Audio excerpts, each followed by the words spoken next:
रक्तवसनां दीनोन्नतवटस्मनिं पुस्तकञ्चाक्षमालां च वरुन्दाभरकङ्कमा ददतीं संस्मरन् नित्यं पुत्ररङ्गायमान्ताम् या चण्डी मधुकरिकवादिदग्धदग्नि या माहीषन्मूलिनी या तम्रेक्षणचण्डमुण्डमथनी या लक्ष्मीबीजाशनी शक्तिशुम्भनिशुम्भदैत्यदग्नि या सिद्धिदात्री बला सा देवी नवकोटिमुक्तिसहिता मां पातु विश्वेश्वरी। আমরা চণ্ডী প্রায় শেষের দিকে এসে পৌঁছে গিয়েছি। দ্বাদশ অধ্যায়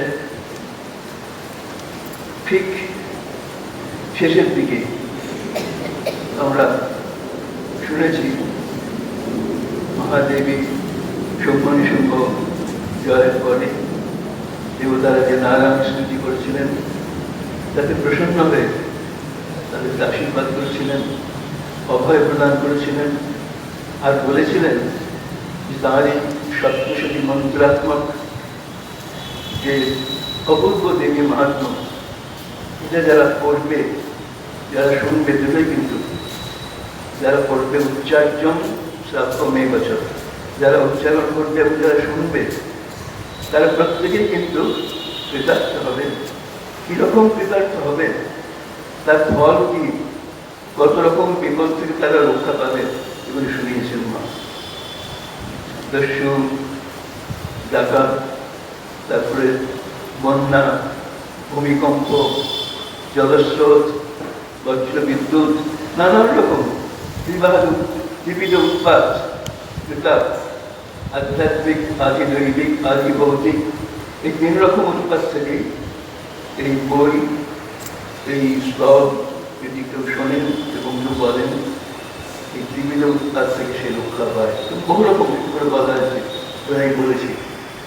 এত শত বলার পরেও কিন্তু তিনি আরেকটি সুন্দর কথা বলেছেন যে কেমন করে এই শ্লোকগুলো পাঠ করতে হয়।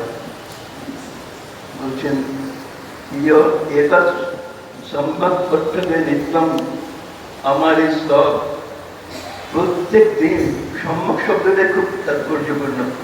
পঠ্যতে সম্যক নিত্যম আয়াতনে মম, যার বাড়িতে প্রত্যেক দিন এই খুব শ্রদ্ধার সঙ্গে, ভক্তির সঙ্গে, বিশ্বাসের সঙ্গে, আন্তরিকতার সঙ্গে যদি আমার সব পাঠ করে এবং শোনে, তাহলে কি হয়?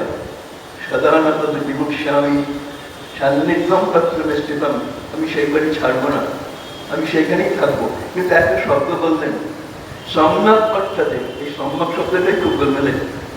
অর্থাৎ এমনি পথ শুধু গড়গড় করে পড়ে গেলাম তাতে হবে না। সম্যক শব্দের অর্থ হচ্ছে সংস্কৃতে দুটি অর্থ। প্রথম হচ্ছে বিশেষভাবে। বিশেষভাবে বলতে কি বোঝায়? প্রত্যেক সংস্কৃত শ্লোকের 2টি অঙ্গ আছে। আমি বলেছিলাম, একটা বহিরঙ্গ, একটা অন্তরঙ্গ। বহিরঙ্গ হচ্ছে তার উচ্চারণ, আর অন্তরঙ্গ হচ্ছে অর্থবোধ সহকারে ভক্তির সহিত পাঠ। এই দুটো যদি একসঙ্গে যুক্ত হয় তাহলে আর সম্যক শব্দটি ঠিক ব্যবহৃত হয়। তাহলে কেমন করে করতে হবে? বিশুদ্ধ উচ্চারণ। সংস্কৃতের উচ্চারণটা খুব বড় জিনিস। উচ্চারণে একটু বিজ্ঞান গোলমাল হলে পরে এমনকি উল্টো মানে হয়ে যেতে পারে। এরকম পুরাণে কাহিনী আছে অনেক। একটা শুধু বিসর্গ, একটা বিসর্গের গোলমালের জন্য দেবতারা মহাবিঘ্ন করেছিলেন। অর্থাৎ সংস্কৃত শ্লোকের মূল জিনিস হচ্ছে বাইরের খোলসটা হচ্ছে তার উচ্চারণটা ঠিক রাখতে হবে। কিন্তু উচ্চারণ ঠিক রেখেই গড়গড়িয়ে পড়ে গেলাম পণ্ডিতের মতো, সেটাই শেষ কথা নয়। তার সঙ্গে অর্থবোধ এবং ভক্তি, মানে জেনে, মানে বুঝে ভক্তির সঙ্গে যদি পাঠ করা হয়, সেই পাঠই ভগবতী শোনেন। আর শুধু শোনেন নয়, শুনবার জন্যে তিনি সেই বাড়িতে থাকেন।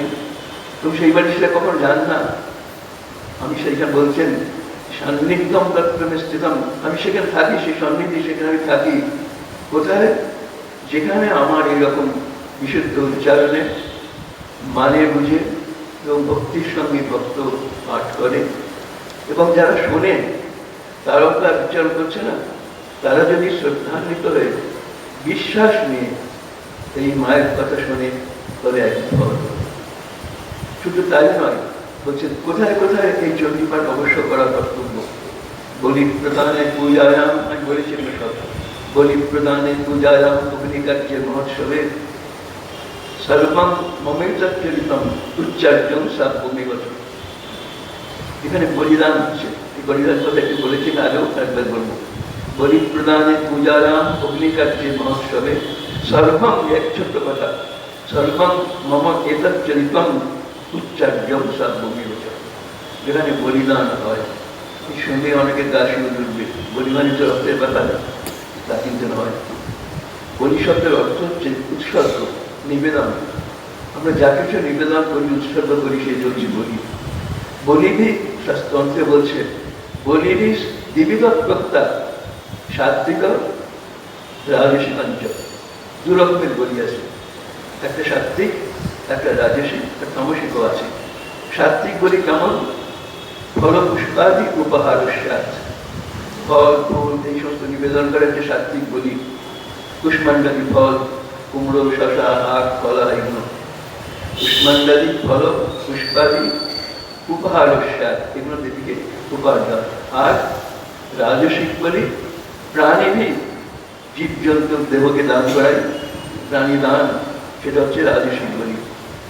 বলি মানেই যে খাড়া আর এই ছাগল ভেড়া এই সমস্ত নয়, কিন্তু সেগুলো করে কারা? রাজসিক ভক্ত, যারা যাদের নিজেদের একটু জীবে তৃষ্ণা আছে তারা। কিন্তু একথাও আছে মন্ত্রে যে মা হচ্ছেন রক্ত মাংস বলি প্রিয়া। মা এই রক্ত মাংস এই বলি তিনি চান। সেই জন্যেই চণ্ডী শেষ আমি শোনাব, রাজা সুরতা সমাধি তাদের নিজের বুকের রক্ত কেটে সেই রক্ত দিয়ে পুজো করেছিল। খুব তন্ত্রে আছে যে এই রক্ত কোথা থেকে দেওয়া যায় শরীরে। ব্রাহ্মণ এই রক্ত দিতে পারে না। ব্রাহ্মণ ছাড়া যে কোনো জাতি তারা গাল থেকে কাটতে পারে, এইখান থেকে কাটতে পারে, হাতের তালু থেকে কাটতে পারে, আর বুক থেকে কাটতে পারে। কি দিয়ে কাটবে? খাড়া, ছুরি, এই দুটো জিনিস দিয়ে। এই খদ্দাঘাতে গালের মাংস রক্ত, বাহুর রক্তের মাংস, হৃদয়ের রক্তের মাংস, আর তালুর মাংস, এই চার জায়গার রক্ত হচ্ছে শুদ্ধ রক্ত। আর আঘাত করবে খাড়া দিয়ে, ভ্যাচ করে কেন কাটবে? সে রক্ত ধরবে কিসে? আবার পদ্মপত্রে, পাতা, পদ্মফুলের পাতায় সেই রক্ত ধরে রূপ কিংবা সোনা কিংবা মাটির নয়, আলাদা করে সেই রক্ত দেবীকে নিবেদন করতে হয়। এই নদীর প্রধান রাজা সুরত সমাধিবস্য এই কাণ্ডটি করেছিল। তাহলে আর যেখানে সেই বলিদান হবে, যে কোনো করি হোক, সাত্বিক হোক আর রাজসিক করি হোক, সেখানে কিন্তু চণ্ডীপাঠ অবশ্য করতে হবে। শাস্ত্রে বলছে বারবার আমাদের পূজার 4টি অঙ্গ। প্রথমেই বলছেন পূজা, এই বিশেষ করে মহাপূজা, দুর্গা পুজো, মহাপূজার 4টি অঙ্গ: মহাস্নান, বিশেষ পূজা, বলি আর হোম। বলি ছাড়া পূজা হয় না। নবলি বিনা বলি না পূজা নগৃহ্যতে, বলি ছাড়া দেবী পূজা গ্রহণ করেন না। তার মানে এই নয় যে পাশাকাঠি বলি দিতে হবে। সেখানে বলিকে আমরা যে মঠে যেমন দিই, আখ কাটি, কুমড়ো কাটি, শশা কাটি, আরও আছে বলি। সেই বলি বিশেষ করে তান্ত্রিক পুজো, কালী পুজো, অন্নপূর্ণা পুজো, জগদ্ধাত্রী পুজোতে বলি দেওয়া হয়। সে বলি হচ্ছে একটি মৃৎপাত্রে কিছু রান্না করা ভাত বা খিচুড়ি হয়, বিশেষ করে খিচুড়ি, তারপর একটু হলুদ গুঁড়ো দিয়ে, একটু রক্তচন্দন দিয়ে, যদি মাছ টাছ থাকে একটু মাছ দিয়ে, মাসকলাই দিয়ে, সেই হচ্ছে বলি। এই 3টে বলি তন্ত্রের মধ্যে দেওয়ার বিধি। কাল বিশেষ করে কালী পুজোতে দেবীর বলি, মহাকালের বলি, আর শ্রেয়ালের বলি, শিবা বলি। এখানে বলিতে কিন্তু অন্য মাংসের কথা দেওয়া আছে। মাংস যদি না থাকে, মাংসের পরিবর্তে কি আছে তাও বলা আছে। মাংসের পরিবর্তে আদা কুচি, আর মদের পরিবর্তে কাঁসার পাত্রে ডাবের জল। তন্ত্রোক্ত পঞ্চমহাগারের 5টা হচ্ছে মৎস্য, মাংস, মদ্য, মুদ্রা, মৈথুন। এই পঞ্চতত্ত্ব দিয়ে শক্তিমন্ত্রে পুজো করতে হয়। মাছের অনুকল্প হচ্ছে হিং দিয়ে শাক, মাংসের অনুকল্প হচ্ছে আদা কুচি, মুদ্রা মানে চাট। এই মদ খেলে সব যেটা খায় না, সিঙ্গারা টিঙ্গারা, এই চাট, এটা বলে মুদ্রা। মুদ্রা, আট ভাজা, কলাই ভাজা, ছোলা ভাজা, এইসব নানা সিঙ্গারা, এইসব আট ভাজা করলে মুদ্রা। মৎস্য, আর মধ্যে হচ্ছে কি কাংসপাতে ডাবি জল, আর শেষ পঞ্চতত্ত্ব নীল অপরাজিতার বুকে একটা ভক্ত সম্মান। এই পঞ্চতত্ত্ব এই দিনটাকে পুজো করে। আর বলি অবশ্যম্ভাবী, বলি দিতেই হবে তন্ত্রমতে, বলি মানে পাঁচা বলি নয়, এই বলি। যদি সাত্বিক মতে কেউ খারাপ ব্যবহার করতে চায়, সে কুষ্মান্ডাদি বলি, কুমড়ো, চাল চালকানি, সূর্য কুমড়ো নয়, চাল কুমড়ো, চাল কুমড়ো, শশা, আখ, কলা, এইসব হচ্ছে ফলমূলাদি উপহার। আর রাজস্বিক বলি কি কি? মেষ, মহিষ, হস্তি, হাতি পর্যন্ত আছে, ভেড়া, ছাগল, তারপরে মহিষ, হাতি, এইগুলো হচ্ছে রাজস্বিক বলি। সুতরাং বলি প্রদানে, বলিদানের সমাজে চণ্ডীপাঠ অবশ্য কর্তব্য। বলি প্রদানে পূজায়াম, যে কোনো বৃহৎ পুজোয়, সরস্বতী পূজার পুজো বা মহাপুজো, সেই পুজোতেও চণ্ডীপাঠ করতে হবে। সেই জন্য আমাদের দুর্গা পুজো, জগদ্ধাত্রী পুজো, জগদ্ধাত্রী পুজো তো 3 বার চণ্ডীপাঠ, 3 বারে 3 কল্প পুজো হয়, সকাল, দুপুর, বিকেল, 3 কল্পে 3 বার চণ্ডীপাঠ। বিনা চণ্ডীপাঠ কোনো পুজো, তান্ত্রিক পুজো সিদ্ধ হয় না। সেটি বলছেন প্রথম বলি প্রদানে, তারপরে পূজা যান, তারপরে মহোৎসবে। মহোৎসব মানে বিয়ে, অন্নপ্রাশন, তারপরে চণ্ডীপাঠ করলে ভালো। আর স্বস্তায়ন, কোনো হয়তো কিছু দৈবদ্য বিকাশ বাড়িতে হয়েছে, তখন স্বস্তায়ন করে। স্বস্তায়ন শব্দটার কথা আমি বলেছিলাম। স্বস্তি অয়ন, স্বস্তি মানে মঙ্গল, অয়ন মানে রাস্তা। যে গ্রন্থ পাঠ করলে পরে মানুষের কল্যাণের পথ খুলে যায়, সেটি স্বস্তায়ন। যে কৃত্য করলে পরে, যে কাজ করলে পরে মানুষের জীবনে কল্যাণের পথ খুলে যায়, সেইটি স্বস্তায়ন। সেটা কি? এই চণ্ডীপাঠই স্বস্তায়ন। চণ্ডীপাঠ করলেই স্বস্তায়ন হয়। সেই জন্যে আমি অনেক বাড়িতে দেখেছি, গত মৃত্যুকালে অনেক সব নানান দোষ পায়, সেই দোষ পাঠ কাটাবার জন্য চণ্ডীপাঠ করতে হয়। আর এমনিতেও শ্রাদ্ধেতে গীতা পাঠ আর অন্যান্য কার্যে চণ্ডীপাঠ। বলি প্রদানে, পূজায়াম, অগ্নিকার্যে, হোম টোম যেখানে হবে সেখানে চণ্ডীপাঠ অবশ্য কর্তব্য। বলি প্রদানে, পূজায়াম, অগ্নিকর্মে, এইগুলোতে চণ্ডীপাঠ করতে হবে। আর সেই চণ্ডীপাঠ করতে কেমন করে? উচ্চার্যম শ্রাব্যমেবচম। তাতে কি হবে? এই চণ্ডীপাঠ, এই সমস্ত বিষয় পাঠ করলে কি হবে? যে উচ্চারণ করবে আর যারা শুনবে তাদের মঙ্গল হবে, কার্য সিদ্ধি হবে, পূজা সিদ্ধি হবে, শুভকর্মে বিবাহ, অন্নপ্রাণাদি কার্য ভালোভাবে মিটবে, বলিদানটা ঠিকভাবে আটকে যাবে না। যে কোনো বিপদের হাত থেকে নিষ্কৃতি পাওয়ার উপায় চণ্ডীপাঠ। তারপরেই মা অভয় দিয়ে বলছেন, এই পুজোতে, এই সত্য পুজো যদি জানতা অজানতা ভাবি, কোনো যদি জেনে শুনে কিংবা ভুল করে যদি করে ফেলে, মানুষ তো ভুল করতে পারে, যদি পুজো করতে ঠিক বিধিমতো না হয়, কিন্তু যদি সবার চণ্ডীপাঠ করে, এই চণ্ডীপাঠ করার ফলে অবিধিকৃত যে পাপ সেটাও দূর হয়ে যায়। সুতরাং এভাবে যে চণ্ডী, এভাবে যে সপ্তশতী দেবী মাহাত্ম্য, সেই চণ্ডীর কথা শোনানোর পরে এতগুলো কাণ্ড হলো। দেবী শোনালেন চণ্ডীপাঠের মাহাত্ম্য কি, কেমনভাবে চণ্ডীপাঠ করতে হবে, কোথায় চণ্ডীপাঠ করতে হবে, এইসব শুনিয়ে দেবী দেবতাদের কাছ থেকে বিদায় নিচ্ছেন। ঋষির উপাসক, মনে আছে কোন ঋষির কথা? সেই মেধাসমণি, যে মেধাসমণি সুরতার সমাধিকে কথা শুনিয়েছিলেন, সেইখানে আসছেন। এতক্ষণ ধরে মেধাসমণি 3টি মায়ের লীলার কথা শোনালেন। মেধাসকে এই সুরত রাজা প্রশ্ন করেছিল, যখন বারবার সুরত বলছে মহামায়ার কথা, তখন সুরত প্রশ্ন করেছিলেন, গাহি সা দেবী মহামায়ী জান ভবান প্রভৃতি কথমুৎপন্না সা কিম কর্মা শাস্ত্র কিঞ্জিজ স্বরূপাচা দেবী যদুর বাবা। সেই যে মহামায়া বলছেন, কে সেই মহামায়া? তার সৃষ্টি কি করে হয়েছিল, তার কাজ কি, তার স্বরূপ কি, এই কি করে সৃষ্টি হলে? প্রথমে বলেছেন নির্মাণম কার্য সিদ্ধার্থম আবির্ভবতি, দেবতাদের কল্যাণের জন্য তিনি আবির্ভূত আমার সৃষ্টি হন। কি কি কাজ? 3টি লীলার কথা শুনিয়েছেন। মধুকৈটপদ, যদিও মধুকৈটপদ নিজে হাতে করেননি, কিন্তু বিষ্ণুকে দিয়ে করিয়েছেন।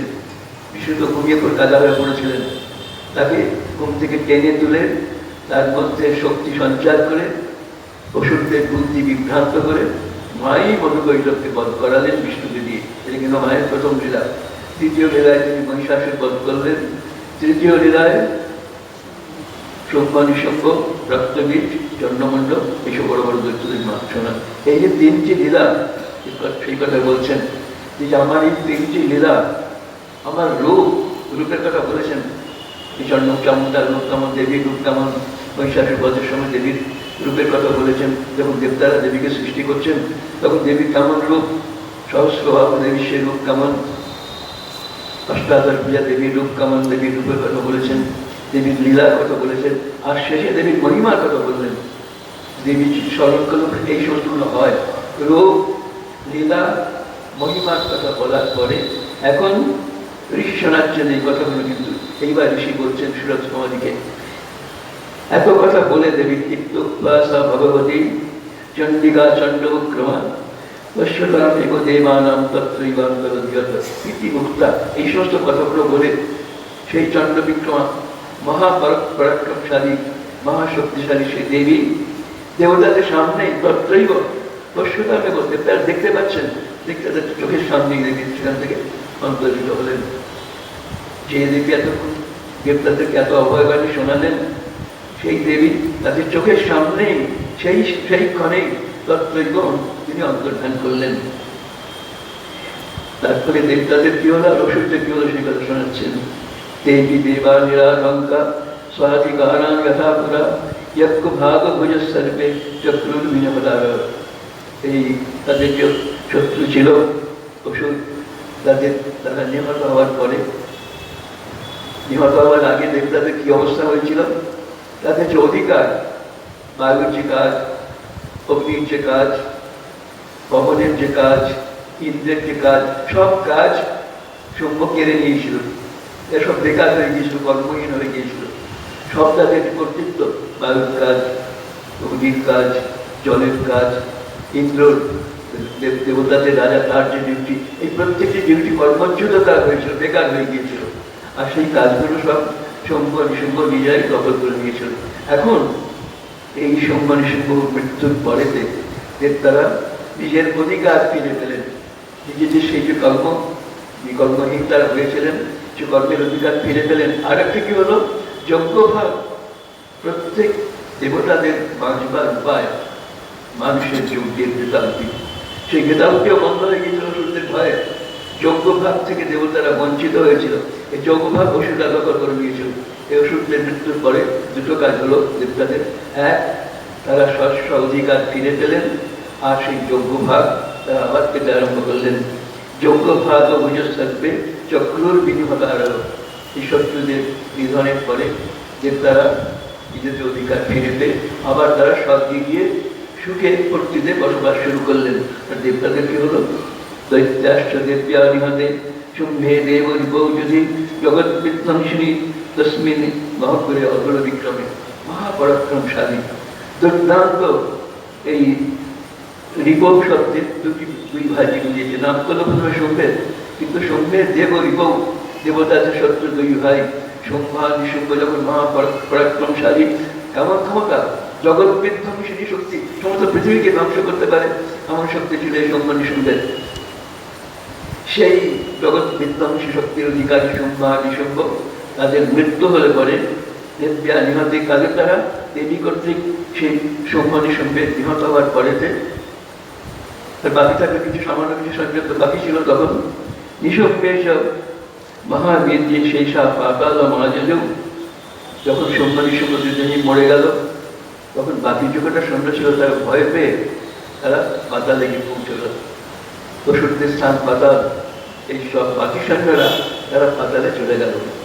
এবং ভগবতী দেব্যা সা নিত্যাপি পুনঃ পুনঃ সম্ভূয় গুরুদেব জগদত্তই পালন। এইভাবে আদ্যাশক্তি পরমা প্রকৃতি তিনি বারবার জগৎ কল্যাণের জন্য আবির্ভবতী, বারবার তিনি আবির্ভূয়, বারবার তিনি আবির্ভূত হন। কেন আবির্ভূত হন? এই জগৎ পরিপালন, মায়ের কাজ এইটা। মায়ের তিনটে কাজ, তিনি সৃষ্টি করে আসবে, তিনি সৃষ্টি করেন, তিনি পালন করেন, পর তিনি ধ্বংস করেন। এই পালনী শক্তিরূপে বারবার তাকে আসতে হয়। দেবতাদের পরিপালন, জগতের পরিপালন, এখানে সকল জগৎ, জগৎ মানে স্বর্গ নয়, গচ্ছতি আমাদের এই মর্ত জগৎ, এই জগতের পরিপালনের জন্য এটা আমাদেরকে বসাদের মস্ত বড়। শুধু দেবতাদের রক্ষা করবার জন্য তিনি আবির্ভূত হন তাই নয়। প্রথমে বলা হয়েছে দেবানাম কার্য সিদ্ধার্থ আবির্ভবতী, দেবতাদের কার্যসিদ্ধির জন্য আবির্ভূত হন, ঠিক। কিন্তু শুধু দেবতারাই নয়, করুণাময়ী মা তার সদ্য সন্তানদের প্রতি তার যেমন করুণা, মর্তের সন্তানদের প্রতি তার করুণা সীমা নেই। জগৎ পরিপালন, এই জগৎকে, মর্ত জগৎকে পরিপালন করবার জন্যেই বারবার তিনি অবতীর্ণ হন এবং সম্ভয় হইও, এইভাবে তিনি বারবার অবতীর্ণ হন। যেমন তিনি তন্ময়ীহতে বিশ্বম তয়া বিশ্বম প্রসূয়তে সা অযাচিতা চ বিজ্ঞানম দুষ্টাদিং প্রযচ্ছতি। এই মায়ের কৃপাময়ী মায়ের কৃপার কথা বলছেন। তন্ময়ীহতে জগৎ, তিনি এই জগৎকে সৃষ্টি করে মহাচ্ছন্ন করেন। এরা এই সংস্কৃতের নিয়ম হচ্ছে পূর্ব দিক থেকে, মামা বাড়তে প্রথমে বললেন আগের সংহারের কথা, মোহের কথা বলে দিলেন, তারপরে বলছেন সৃষ্টির কথা। সৃষ্টি হলে তবে তো মোহ হবে, এখানে একটু ঘুরিয়ে দিচ্ছেন সৃষ্টির কথা পরে বলে। আমি সেটা প্রথমে নিয়ে আসছি। সার এবং বিশ্ব প্রসূয়তে, তিনি এইভাবে বারবার বিশ্ব সৃষ্টি করেন, বিশ্ব তিনি ধ্বংস করেন। কিন্তু এখানে প্রথমেই সার এবং এইভাবে তিনি বিশ্বকে প্রসব করেন, বিশ্বকে তিনি সৃষ্টি করেন। এই জন্যই মা দিগম্বরী, মাকে কাপড় পরানো যায় না, প্রতি মুহূর্তে যিনি ব্রহ্মাণ্ডকে প্রসব করছেন, তিনি কাপড় করবেন কখন? অবসর কোথায় তার মা তন্ত্রে আসে যে মা দিগম্বরী কেন? প্রতি মুহূর্তে তিনি বিশ্ব ব্রহ্মাণ্ড সৃষ্টি করছেন, নিখিল জগৎ তারই শরীর থেকে সৃষ্টি হচ্ছে, তাই কাপড় পরার সুযোগ তিনি পান না, তিনি দিগম্বরী হয়ে আছেন। এই জগৎ পরিপালন শুধু সৃষ্টি নয়, বুকের দুধ দিয়ে তিনি তাদের পরিপালন করছেন করুণাময়ী মা। সেই করুণাময়ী মা সার এবং বিশ্ব প্রসূয়তে, এইভাবে তিনি সমস্ত জগতের সৃষ্টি করছেন। তারপরে কি সৃষ্টি করার পরে যে মায়ের খেলা শুরু হচ্ছে, এখন বলছেন তিনি খেলতে ভালোবাসেন। যদি সঙ্গে সঙ্গেই মুক্ত হয়ে যায় জ্ঞানীরা, তাহলে মায়ের বড়ির আনন্দ জমে না। তাই তারা এতৎ বিশ্বম মোহয়তে, তিনি সৃষ্টির পরে মায়াজাল সৃষ্টি করেন, মোহের সৃষ্টি করেন। কি সৃষ্টি কি করেন? আমি আর আমার, মমত্ব, অহম আর মম, আমি আর আমার এই মায়াতে সমস্ত বিশ্বকে মোহিত করেন। কেন মোহিত করেন? এই প্রশ্ন এলইটা কেন? এই সেই পুরনো কথা আবার আমি বলছি। সুরত শুনলেন মহামায়ার কথা, তখন মেধাস্বামী বললেন তোমরা মহাচ্ছন্ন। কিসের মনে? সুরত, তোমার তুমি রাজ্য থেকে বিতাড়িত হয়েছে, অপমানিত হয়েছে, কিন্তু তবুও তোমার সব রাজ্যের পুরনো মোহ তোমার যাচ্ছে না। কিন্তু বারবার মনে করছো, তুমি মন থেকে কিছুতেই বলতে পারছো না তোমার টাকা পয়সার কথা, তোমার হাজিটার কথা, তোমার ঐশ্বর্যের কথা কিচ্ছু বলতে পারছো না, তোমার সেখানে মোহ আছে। আর সমাধি বৈশ্য, তুমি তো বউ ছেলেদের কাছে রাতে ঝাঁটা খাইয়ে দিয়ে এসছো, তোমার তো অপমানের শেষ নেই। কিন্তু তবুও যারা তোমাকে অপমান করেছে, কষ্ট দিয়েছে, দুঃখ দিয়েছে, তবুও কেন তুমি তাদের কথা ভাবছো? তোমার মন থেকে যে আমি, আমার সন্তান, আমার স্ত্রী আর আমার, এই দুটি বুদ্ধিতে মহাচ্ছন্ন হয়ে তোমরাই বিভ্রান্ত হয়েছো। তোমাকে জিজ্ঞেস করতে এসছো আমাদের দুঃখের কারণ কি? দুঃখের কারণ তুমি নিজে, তোমরাই তোমাদের দুঃখ সৃষ্টি করেছো। আর এই যে সৃষ্টি করেছো এইখানেই রহস্য। সত্যমণীশ্বর আর সুরত প্রশ্ন করলেন, এই যে আমার ভেতরে দুঃখটা এলো, মোহটা এলো, কি করে এলো? আমি তো বুঝতে পারছি না কি করে এই মোহ এলো। তখন বেদাসমণি বললেন, কেন কি করে এলো? একজনই আছেন, তিনি সৃষ্টি করেন, যিনি জীবকে মহাচ্ছন্ন করেন, যিনি পুতুলকে নিয়ে খেলা করেন, খেলতে তিনি ভালোবাসেন, তিনি খেলেন, খেলার শেষে পুতুলটা কুমড়ে মুচিল ভেঙে দেন, সেটাও তার আনন্দ। এই সেই কথাই বলছেন। তারা এতৎ বিশ্বম প্রসূয়তে, আর এতৎ বিশ্বম মোহয়তে, এই বিশ্বকেই তিনি মহাচ্ছন্ন করেন। সেই তার খেলা, সেইটা তার খেলা, কিন্তু সেইটা শেষ কথা নয়। সা অযাচিতা তবিজ্ঞানম দুষ্টারিদ্ধিং প্রযচ্ছতি। এই অযাচিতা শব্দের দুটি অর্থ হয়। অযাচিতা বা সা যাচিতা, তিনি ছোট্ট ছেলে বলুন, কেউ কোনো জিনিস চাইলেই দিয়ে দেয়, আর চাইলেও দেয় না। কেউ যদি তার কাছে চায়, সা যাচিতা চ বিজ্ঞানম দদাতি। যদি কেউ তাদেরকে আন্তরিক হয়ে চায় যে মা আমি সংসার যন্ত্রণায় জ্বলে পড়ে করছি আর পারি না মা, সেই তার যে সংসার যন্ত্রণা, যিনি যন্ত্রণা দিয়েছেন, সংসার ও বন্ধ হেতুষ্ঠ সর্বেশ্বরী, সংসার বন্ধনের কারণ যিনি, তিনিই তো মহামায়া, তিনি তো বন্ধনে বেঁধেছেন। কিন্তু যখন তিনি দেখেন যে সন্তান ক্লান্ত, সন্তান সত্যি অনুতপ্ত, সন্তান দুঃখে জর্জরিত, তখন তিনি সৈষা প্রসন্না বরদা নৃণাম ভবতি মুক্তায় সা বিদ্যা পরমা মুক্তের হেতু সনাতনী। যখন মা বোঝেন যে ছেলে সত্যি সত্যি সংসারের দুঃখে কষ্ট পাচ্ছে আর চায় না, কি চায়, মা তো পারি না। ঠাকুর বলছেন মা ছেলের মুখে চুষিকাঠি দিয়ে হাড়ি করে নিয়ে ব্যস্ত থাকেন, কিন্তু কানটা খাড়া থাকে। কখন ছেলে চুষিকাঠি ফেলে দিয়ে বলবে মা এই অসার শুকনো কাঠ, এতে রস নেই, এসব তোমার বুকে দুধটুকু খাই। এই মা সংসারে থাকলে পরেও তার কানটা খাড়া থাকে ছেলের দিকে। সেই ছেলে সা যাচিতা চ বিজ্ঞানম, সেই ছেলে যে চায় যে মা আমি চাই সংসার নয়, আমি চাই তোমাকেই, আমি চাই মুক্তি, আমি চাই বিজ্ঞান, আমি সেই পরাবিদ্যা জানতে চাই। কি পরাবিদ্যা? যারা আত্মানুভূতি গম্যতে, যে বিদ্যার সাহায্যে আমি আমাকে জানতে পারি আর এও জানতে পারি আমি তুমি ছাড়া তুমি। এই হচ্ছে বিজ্ঞান। সেই বিজ্ঞান যাচিতা, যে চায় তাকে তিনি দেন। কে চায়? যে আন্তরিক সে চায়। কে চায়? সংসার বন্ধন যার কাছে বিশ্বাস রয়েছে সেই চায়। এটা হচ্ছে যাচিতা। আর সা অযাচিতা চ বিজ্ঞানম, করুণাময়ী মায়ের একটা করুণা। ঠাকুরের উদাহরণ আছে, সে একজন তান্ত্রিক গাছে উঠে বসেছিল, দেখছে সামনে একজন লোক সব সাধন করছে। মা তার সঙ্গে এসে থেকে ভয় দেখাতেই সে সব সাধন সব ছিল, ভয় পেয়ে পালালো।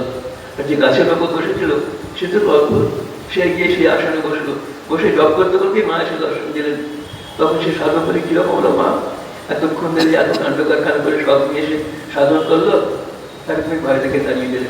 আমি বুঝতে বুঝতে তুমি এলে কিরকম? তখন মা বললেন এই অযাচিতা। মা বললেন জানো ও আন্তরিক ছিল না, আর তুমি আগের জন্মে অনেক করেছো, তাই এবার তুমি ঢেলে দিলাম, আমি তোমাকে ঢেলে দিলাম। আগের জন্মে করা পুণ্য ফলে তুমি পেলে, এই মুহূর্তে সেই মুহূর্তে সে কিন্তু সে চাইনি, চাবার মতো যোগ্যতা তার তখন হয়নি এই জীবনে, কিন্তু পূর্বজন্মের ফলে সা অযাচিতা চ বিজ্ঞানম, এই চাইলে পাওয়া যায় আন্তরিক।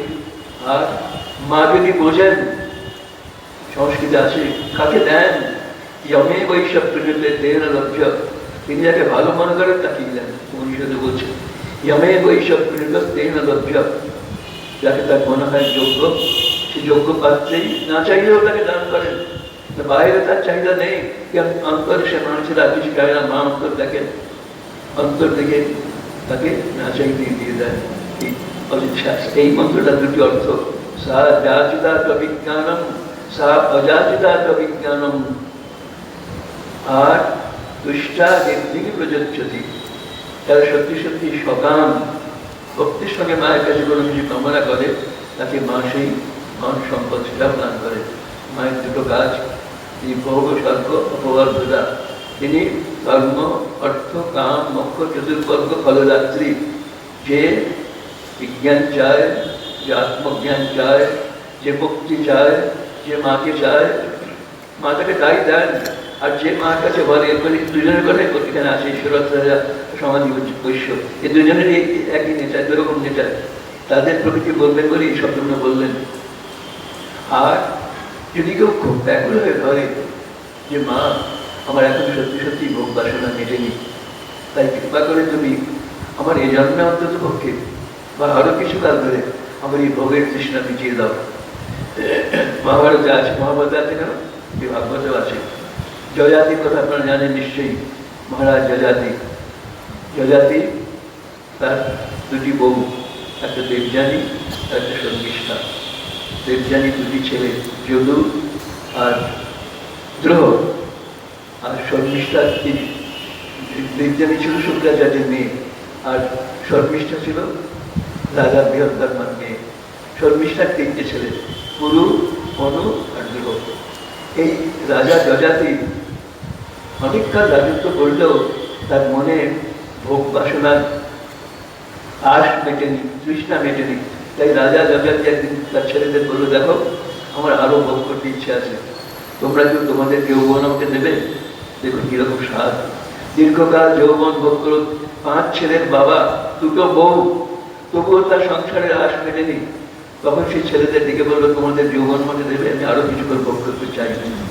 যেহেতু আর যৌবন না, তুমি বলো মরো, আমি আমাদের যৌবন দেবো না। এই দ্বিতীয় ভক্তির ছেলে পুরুষ, সে তখন ভক্তিমান ছিল, সে বলে, আচ্ছা বাবা আমার যৌবন তুমি নাও। 1000 বছর ধরে সেই যজাতি এই পুরুষ যৌবন ভোগ করল। কিন্তু এইখানেই মজা, 1000 বছর ধরে যৌবন ভোগ করলে পরে একটি তৃষ্ণার শেষ আসে? মানুষের তৃষ্ণার শেষ নেই। আর ভোগ করবার একটা সীমা আছে। ভোগ করতে করতে 1000 বছর ভোগ করার পরে হঠাৎ যদুর মনে হলো, আরে রাম রাম, করলাম কি? আমার এই যুবক ছেলের যৌবন ভোগ এতকাল ধরে করলাম, আর সে ছোট্ট ছেলেটি, কচি ছেলেটি আমার এই জড়া নিয়ে কত কষ্ট পাচ্ছে। তখন তার মনে নিয়ে দিল, তখন তার মনে বৈকিত ভোগ করার পরে, এই এতকাল ধরে ভোগ করার পরে তখন তার মনে নিয়ে দিল। কিন্তু ভোগের বাসনা মা তাকে দিয়েছিলেন, ভগবান তাকে ভোগ করতে দিয়েছিলেন, তার এই যৌবন ভোগ করবার অধিকার তিনি পেয়েছিলেন। এই তাদের দিন প্রযোজ্যতি, কেউ যদি ব্যাকুলে চায় তখন সে পায়। কি পায়? এই ভোগ করবার ক্ষমতা পায়। ধন সম্পদ, ঋদ্ধিমানের সম্পদ, জাগতিক সম্পদ, সম্পদের মধ্যে শরীর স্বাস্থ্য মস্ত জিনিস। এই যৌবন ভোগটা সেটাও সম্পদ।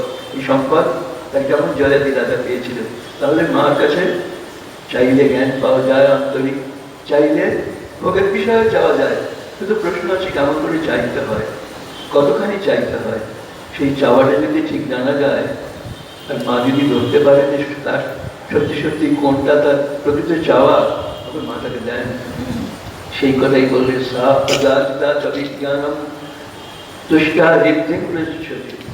জ্ঞান দান করেন, খুশি হয়ে করেন, মুক্তি দানও করেন। সেই মা কেমন ব্যাপ্তম করে সকলম ব্রহ্মাণ্ডম মনুজেশ্বর। মনুজেশ্বর মানে শ্রেষ্ঠ রাজা গণপতি, মানুষদের মধ্যে শ্রেষ্ঠ, সুরাকে সম্বোধন করে বলছেন ব্যাপ্তম করা এতৎ জগৎ। এই সমস্ত জগৎ, সেই যে মহাকালী, সেই যে আদ্যাশক্তি পরমা প্রকৃতি, যিনি সৃষ্টি স্থিতি সংহার করছেন, তিনি এই সমস্ত জগৎ পরিব্যাপ্ত হয়ে আছেন। এতৎ জগৎ ব্যাপ্তম, এই যে এতৎ জগৎ ব্যাপ্তম, এই ব্যাপ্ত শব্দের কথাই আমরা আরেক জায়গায় পেয়েছি। মনে আছে কোন জায়গাতে? দেবী সর্বভূতেষু ব্যক্তিরূপেণ সংস্থিতা চৈতন্যত্ব বীর্যতে। এই সমস্ত জগৎময় কি আছে? একটা সত্তা, চৈতন্য সত্তা এই জগৎ জুড়ে আছে। সেই জগৎ ব্যাপী হয়ে তিনি আছেন। সে সত্তাটা কি? চেতনা।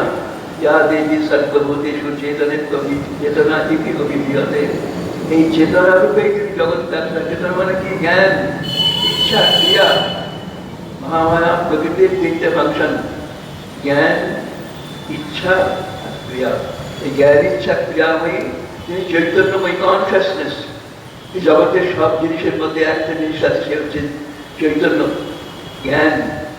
যা কিছু আমরা দেখছি, যা কিছু শুনছি, যত কিছু বলছি, যত কিছু অনুভব করছি, সবই এই শক্তির খেলা। শক্তি ছাড়া জগতে আর কিছু নেই। এই শক্তিরূপিণী হয়ে তারই নাম চেতনা। চেতনা চৈতন্যময়ী। সেই চেতনা চৈতন্যময়ী হয়ে এই সমস্ত জগৎ জুড়ে আছেন। কিভাবে আছেন? ব্যাপ্ত এতৎ জগৎ। এই জগৎ তিনি ব্যাপ্ত হয়ে জগৎ জুড়ে তিনি আছেন। তিনি ছাড়া জগতে কিছু নেই। যা কিছু দৃশ্য বস্তু, যত কিছু অদৃশ্য বস্তু, এই দৃশ্য অদৃশ্য সমস্ত বস্তুই তিনি। তিনি নানান রূপে, নানান নামে এই পঞ্চভূতাত্মক জগৎ রূপে নিজেকে প্রকাশিত করছেন। এইবার তার সে প্রকাশ করতে কেমন? মহাকাল্যা মহাকালে মহামারী স্বরূপয়া শৈব কালে মহামারী শৈব সৃষ্টির ভবত্বেজা স্থিতিং করোতি ভূতানাং শৈব কালে সনাতনী। পূর্ব দিক থেকে বলতে আরম্ভ করেছেন। প্রথম যখন সৃষ্টি হয় প্রজা, যার জন্ম হয়নি, এই আদিশক্তি পরমা প্রকৃতি, তিনি একমাত্র সত্তা, যার কোনো জন্ম নেই। তিনি জন্ম নেই মানে তিনি সমস্ত কার্য কারণেরও অতীত। সমস্ত কার্যের একটা কারণ থাকে, তিনি সেই কারণেরও অতীত, কারণাদিতা। সেই যে সমস্ত কার্য কারণের অতীত, মূল অতীত, মূলীভূত আছে শক্তি, সেই শক্তি, তিনি অজব, তার জন্ম কখনো হয়নি। জন্ম হয় মানে তো কোনো এক বস্তু থেকে তার জন্ম হচ্ছে, কোনো বস্তুই তিনি ছাড়া নেই, কার থেকে তিনি জন্মগ্রহণ করবেন? তাই তিনি অজব। সেই অজা তিনি স্থিতিকালে তার যে সৃজনী শক্তি তিনি দান করলেন ব্রহ্মার মধ্যে। প্রথম তিনি সৃষ্টি করলেন, ব্রহ্মাকে সৃষ্টি করে তারই সৃষ্টি শক্তি তিনি ব্রহ্মার মধ্যে দিলেন। তারপরে দ্বিতীয়, উল্টো দিক থেকে এটা করতে হয়। দ্বিতীয় হচ্ছে কি, স্থিতিকালে যখন সৃষ্টি তো হলে পালনের ব্যাপার, পালনের জন্য তিনি বিষ্ণুকে সৃষ্টি করলেন।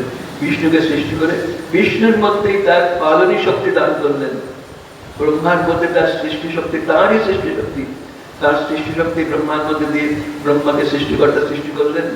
তারপরে বিষ্ণুকে সৃষ্টি করে তার মধ্যে দিন তার পালনী শক্তি সঞ্চার করলেন। আর শেষ কাল কি, কালে মহামারী যখন শেষ হবে, ধ্বংস হবে জগৎ, তখন সেই সংহার শক্তি রূপে শিবের মধ্যেই তার সংহার শক্তি প্রকাশ করলেন।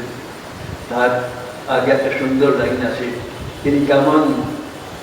মহাকাল্যা মহাকালে মহামারী স্বরূপয়া, মহাকাল্যা মহাকালে মহামারী স্বরূপয়া। মহাকালে মানে প্রলয় কালে, তার আগে মহাকালকে কলনাথ সর্বভূতেভ্য মহাকাল প্রকৃতিত। হিন্দু শাস্ত্রে আমাদের সত্য যেটা দাপট বলি, চারটে যুগ আছে। এই চারটে যুগকে নিয়ে বলে একটা দিব্যযুগ। এরকম এই চারটে যুগের পর হয় প্রলয়। এইরকম চারটে যুগ, 71, চারটেকে 71 দিয়ে গুণ করলে পরে হয় একটা মহাযুগ, তখন হয় মহাপ্রলয়।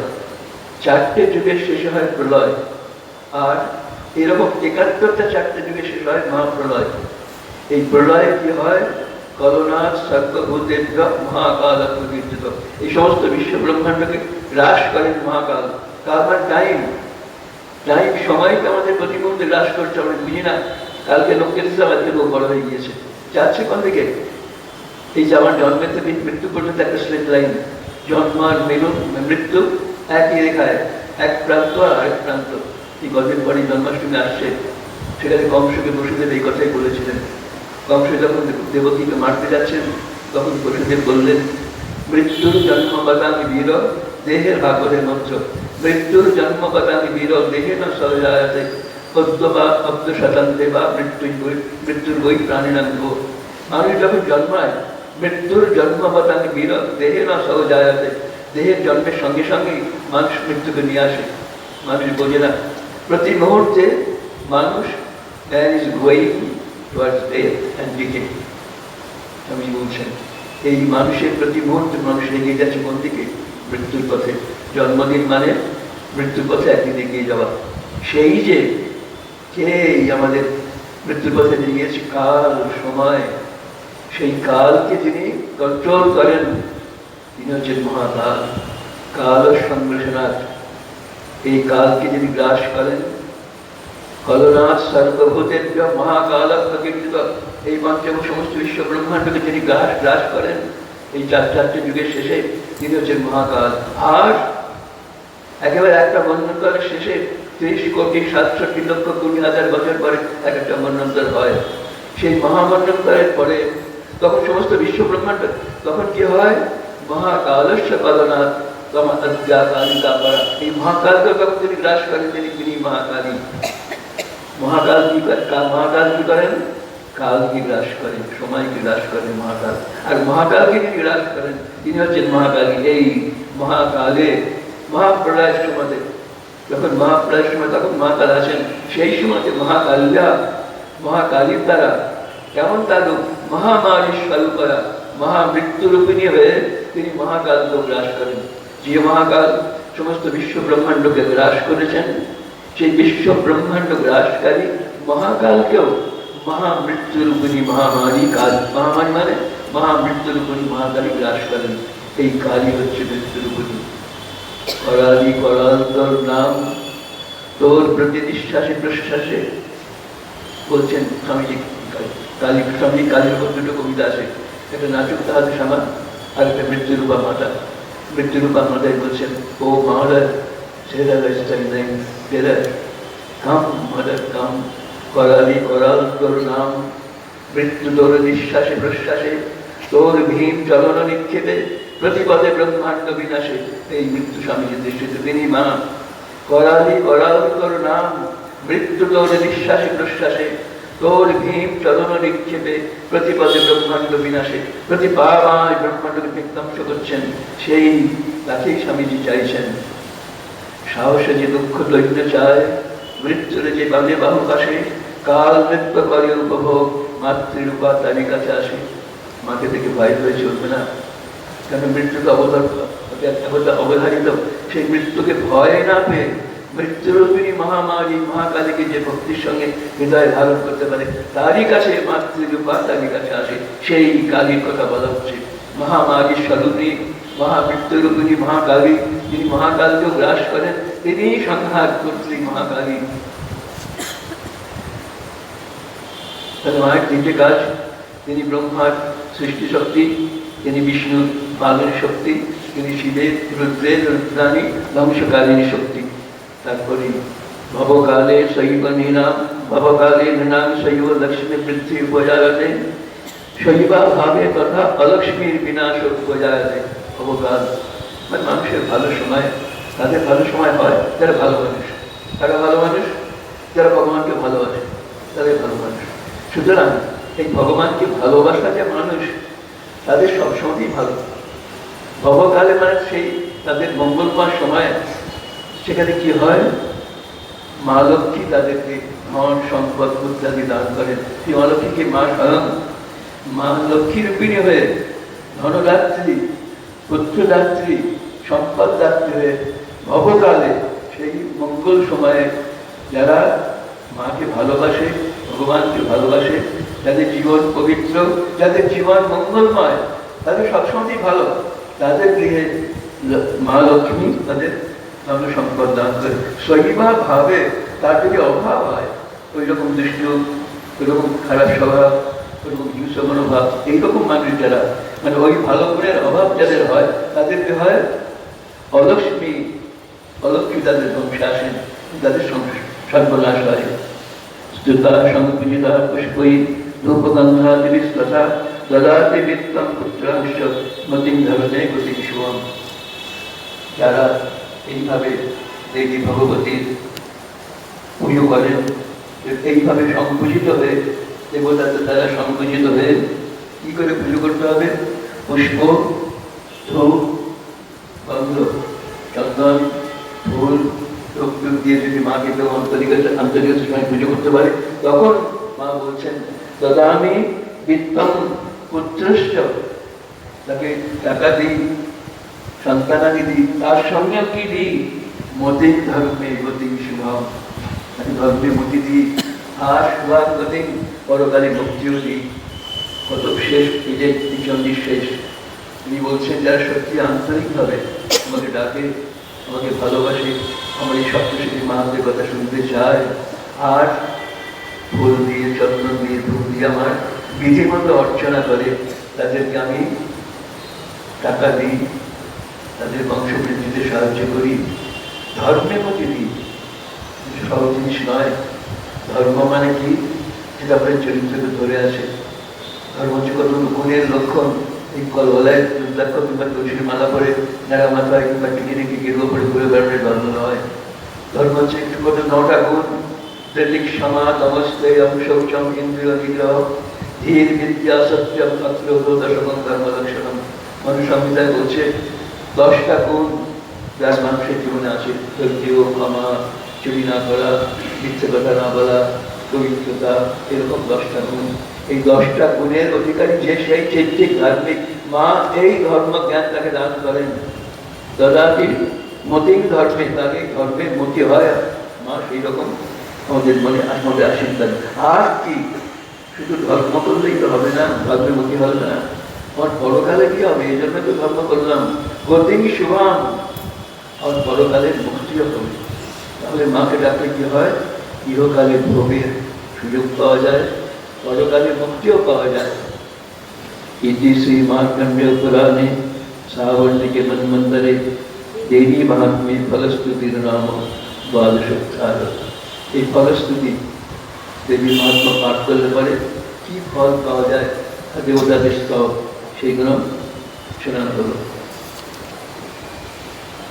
তারপরটা আরম্ভ করে যায় শুধু এই যে শেষ অধ্যায়। এই অধ্যায়তে দেবী এবার বর দিচ্ছেন, তখন তো দেবতাদের বর পেলেন, এবার ফিরে আস সেই পুরনো কথায়। এই সুরত আর সমাধি, সুরত সমাধি ঋষির কাছে জানতে চেয়েছিল, ঋষি তাকে মহামায়া এইসব লীলার কথা শুনিয়েছেন। এইবার ঋষি বলছেন তোমরা কি করবে, তোমরা তো শুনলে মায়ের মহিমার কথা, লীলার কথা শুনলে, এবার তোমাদের কি করা উচিত? এরাই প্রশ্ন করলেন। শুনলাম মায়ের কথা, মায়ের রূপের কথা, মায়ের লীলার কথা, মায়ের মহিমার কথা, মায়ের এই মাহাত্মা কথা শুনলাম, আমরা কি করবো? ঋষি বলছে তোমরা কি করবে? ঋষির উপাসক এতত্তে কথিতম ভোগ দেবী মাহাত্ম্যমুত্তমম এবং প্রভাবা সা দেবী জগৎ ধার্যতে জগৎ। এতত্তে কথিতম ভোগম, এ রাজা, এই যে তোমাদের শোনালাম দেবীর উত্তম মাহাত্ম্য কথা, সেই কথা শুনলে কি হয়? এবং প্রভাবা সা দেবী জগৎ ধার্যতে জগৎ। যে দেবী এত প্রভাবশালী, এত শক্তি সম্পন্না, যিনি জগৎকে ধারণ করে রেখেছেন, তিনি বিদ্যা তথৈব ক্রিয়তে ভগবত বিষ্ণু মায়া তয়া ত্বমেশ কৈশ্যস্য তথৈবান্যে বিবেকিনম। বলছেন ভগবতী বিষ্ণু মায়া, তিনি মানুষকে মোহিত করে রেখেছেন। প্রশ্ন করেছিল এই রাজা সুরাদার সমাধি বৈশ্য, আমাদের এই মায়ের কারণ কি, কে আমাদের এই মায়া সৃষ্টি করলো? এই বলছেন, সে উত্তর দিচ্ছেন ভগবতী বিষ্ণু মায়া, বিষ্ণুর যোগ মায়ের স্বরূপা যিনি, কদিন পরে জন্ম হবে শ্রীকৃষ্ণের সঙ্গে সঙ্গে যোগমায়াও জন্মাবেন। নন্দ গৃহে জাতা যশোদা গর্ভ সম্ভবা, স্বয়ং মহামায়া, মহামায়ায় জন্মগ্রহণ করবেন যশোদার গর্ভে। নন্দ গৃহে জাতা যশোদা গর্ভ সম্ভবা তত্ত্বৈব সদ্গত বিশ্বামি, সেই কথা বলছেন। এই তিনি হচ্ছেন ভগবান বিষ্ণুর যোগমায়া। বিষ্ণুর যোগমায়া কি করেন? মানুষকে পড়িয়ে রাখেন। যোগমায়ার ক্ষমতাই তাই, যোগমায়ার কাজই তাই। ভগবান যখন জন্মগ্রহণ করলেন তখনও তিনি এই কাণ্ড করেছেন, তখনও তিনি সবাইকে মায়ায় ঘুরিয়ে রেখেছেন। শুধু এই সেই আমলে নয়, এরপরে আসবে, আগেও হয়েছে। ওই সুরতা সমাধি যখন বলছে আমাদের এই মায়া মোহ কেন, তখন মা বলছে, ঋষি বলছে তোমরা তো সাধারণ লোক, এখন ক্ষত্রিয় রাজা তলোয়ার নিয়ে ঘুরে বেড়াও, আর তুমি বৈশ্য দাড়ি পাল্লা নিয়ে ব্যবসা করো, তোমরা তো সাধারণ মানুষ, তোমাদের তো মায়া হতেই পারে। কিন্তু জ্ঞানী নাম চেদাক্ষী দেবী ভগবতী ইচ্ছা পদাদাকৃষ্য মহামায়া বুঝেছে। তোমরা তো তুচ্ছ, বড় বড় মুনি ঋষি জ্ঞানী, তারাও কিন্তু মহামায়ার ফাঁদে পড়ে, তারাও কেঁদে কেটে তাদের শেষ হয় না। এমনি মহামায়ার মায়া রেখেছে কি প্রভাব করে? ব্রহ্মা বিষ্ণু অচৈতন্য জীবে কিবা জানতে পারে, সেই বিষ্ণু মায়া, বিষ্ণু মায়ায় এই জগৎ মোহিত হয়ে থাকে। এটা সুরতকে লক্ষ্য করে বললেন। আর দয়া তম এস বৈশ্য তবই বান্যের বিবেক না।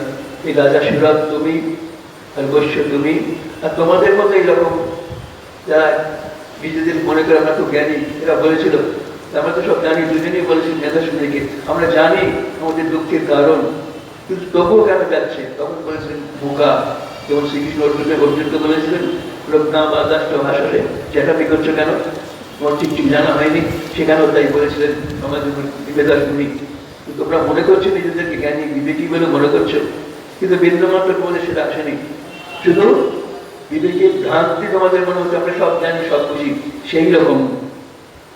তথৈব অন্যে তুমি রাজা, তোমাকে বিষ্ণু মায়া আচ্ছন্ন করেছে, কিন্তু তোমার প্রকাশনা যায়নি। বৈশ্য তুমি দুঃখ পেয়েছো, আর তোমাদের মধ্যে এইরকম যারা নিজেকে বিবেকী বলে মনে করে, তাদের কি হয়? মোহিয়ান্তে মোহিতাশ্চর্য মোহের সত্যি চাপরে, তাদেরকে দেখি মহামায়া মহাচ্ছন্ন করেন। তাদেরকে মহাচ্ছন্ন করেন এই সংসারী মানুষ, এইরকম যারা কিছুতেই তাদের লোভের বিষয় থেকে নিজেকে সরাতে পারে না, তাদেরকেই ভগবান মহাচ্ছন্ন, ভগবতী মহাচ্ছন্ন করেন। এই মহাচ্ছন্ন করেন তার লীলা। তিনটি জিনিস: মোহিয়ান্তে মোহমের শান্তি, মোহিতাশ্চর্য, একটা তাদের মুগ্ধ করেন, একটা তাদের মোহিত করেন, একটা তাদেরকে ভুল বুঝিয়ে দেন। যেটা বুঝবার কথা নয় সেটা বুঝিয়ে বস্তুবিদ অবস্তু আরোপ, যেটা জানা তাকে বুঝিয়ে তাদেরকে উল্টো বুঝিয়ে দেন, বিভ্রান্ত সৃষ্টি হয়। সেইটাই মায়ার কাজ।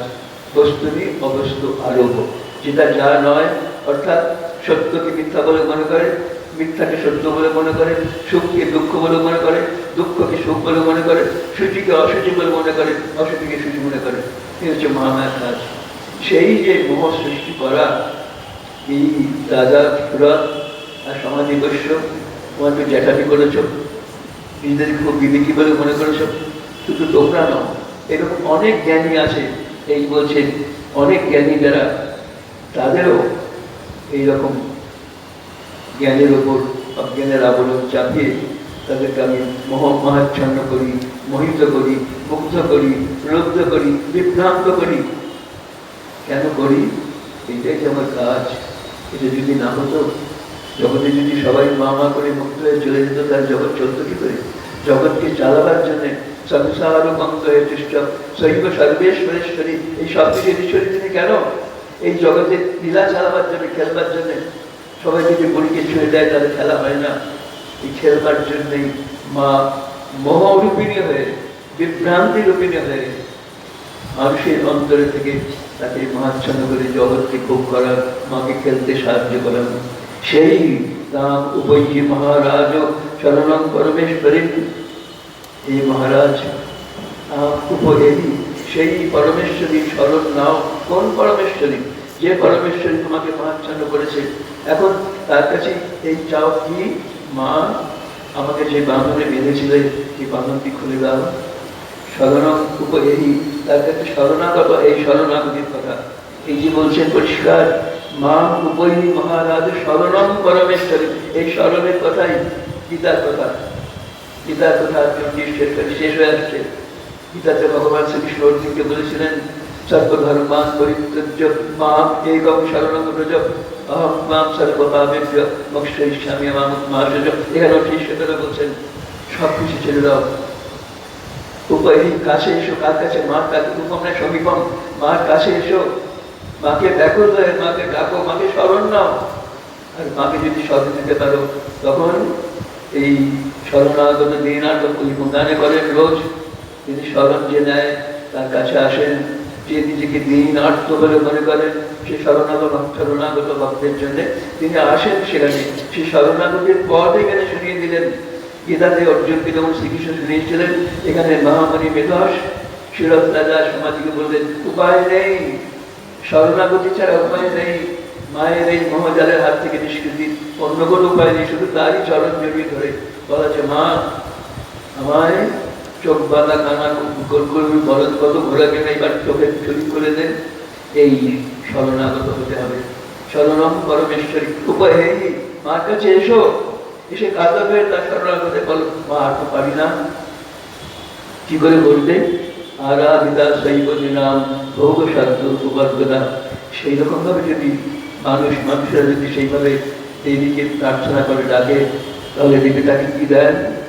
চতুর্বর্গ ফল দেন, ভোগ স্বর্গ অপবর্গ তিনটি দেন। ভোগ হচ্ছে মর্তের, স্বর্গ হচ্ছে স্বর্গের, আর শেষ হচ্ছে অপবর্গ মুক্তি। যে মার কাছে চায় ভোগ অর্থ মর্তে, সে মার কাছে পায়। যে মর্তের ভোগিদার তৃপ্তার নেই, যে চায় স্বর্গ, মার কাছে স্বর্গ দেয়, ভোগ ও স্বর্গ। আর যে বলে আমার মর্তেরও দরকার নেই, ভোগেরও দরকার নেই, স্বর্গেরও দরকার নেই, আমি শুধু চাই তোমাকেই পেতে চাই, তখন অপবর্গ মুক্তি দেবার জন্য না দাঁড়িয়ে আছেন। মা মুক্তি সহজে দিতে চান না, ভক্তিও দিতে চান না, বরঞ্চ মুক্তি দিতে চান, ভক্তি দিতে চান না। ভক্তি তার থেকেও বেশি, আমি মুক্তি দিতে কাতর নই, ভক্তি দিতে কাতর। এই মুক্তি আর ভক্তি এটুকু রহস্যময় কথা, কিন্তু আজকের বিষয় নয়। কিন্তু আজকের বিষয় মুক্তি। মুক্তি কখন হয় মানুষের? যখন সে বন্ধন হয়, বন্ধন সম্পর্কে যখন তার ধারণা মনে হয় আমি বাধা পড়ে আছি, তখনই তার মনে মুক্তির ইচ্ছা জাগে। তাকে বলে মুমুক্ষুত্বম। মনুষ্যত্বম মুমুক্ষুত্বম মহাপুরুষ সংশয়। মানুষের জীবনের দুর্লভী দুর্লভ ভগবানের কাছে যাওয়ার উপায় তিনটে। প্রথম মনুষ্য শরীর, দ্বিতীয় মহাপুরুষের আশ্রয় গুরুলাভ, আর মনে মুক্তি লাভের ইচ্ছা। কার মনে মুক্তি লাভের ইচ্ছা হয়? সবার ইচ্ছে হয় না। যার মনে হয় সংসারে বাঁধা পড়ে আছি, এই বন্ধন সম্পর্কে জ্ঞান এলে পরেই তবে এই মুক্তির ইচ্ছা হয়। তাই সংসারী মানুষ ভোগ করতে করতে যখন বিতৃষ্ণ হয়, ভোগ করতে করতে যখন বৈতৃষ্ণ আগে আসে, তখন কোনো কোনো মানুষ বলে যে জগতে আর দরকার নেই, সবই নিয়ে চলো, সে অনেক আনন্দ আছে, দেবতাদের সঙ্গে আনন্দ থাকবো। আর কোনো কোনো মানুষ বলে না, স্বর্গের আনন্দ চিরকাল নয়, শিলে পুণ্যে বার্তাবি গৌরবী শান্তি, কিছু করে পণ্য করার ফলে স্বর্গ গেলাম, কিন্তু পণ্য ফল ফুরিয়ে গেলে আবার স্বর্গ থেকে নেমে আসতে হবে, তা আমার স্বর্গ আমার কাজ নেই, সেখানে গিয়ে আবার ফিরে আসতে হবে। তাই আমার জিনিস দাও, কথা গতম কাম কামাল অবশ্যই, আমার এই যাওয়া আসা চিরকালের জন্য শেষ হয়ে যায়, কি মুক্তি অপবর্গ। তাহলে মাকে আরাধিতা শৈব নাম ভোগ সাধ্য অপবর্গতা, এইভাবে যদি মাকে কেউ ডাকতে পারো, ব্যাকুল হয়ে যদি মাকে ডাকতে পারো, তাহলে মা তোমাদের কাছে এই চিরাশায় ভোগীকে ভোগ দেন, স্বর্গকামীকে স্বর্গ দেন, মুক্তিকামীকে মুক্তি দান করেন। আরেকটু কথা सर्वमंगल मंगल्ये शिवे सर्वार्थ साधिके शरण्ये त्र्यंबके गौरी नारायणि नमस्तुते सृष्टि स्थिति विनाशानां शक्तिभूते सनातनी गुणाश्रये गुणमये नारायणि नमस्तुते शरणागत दीनार्थ परित्राणपरायणे सर्वस्यार्थ हरे देवी नारायणि नमस्तुते।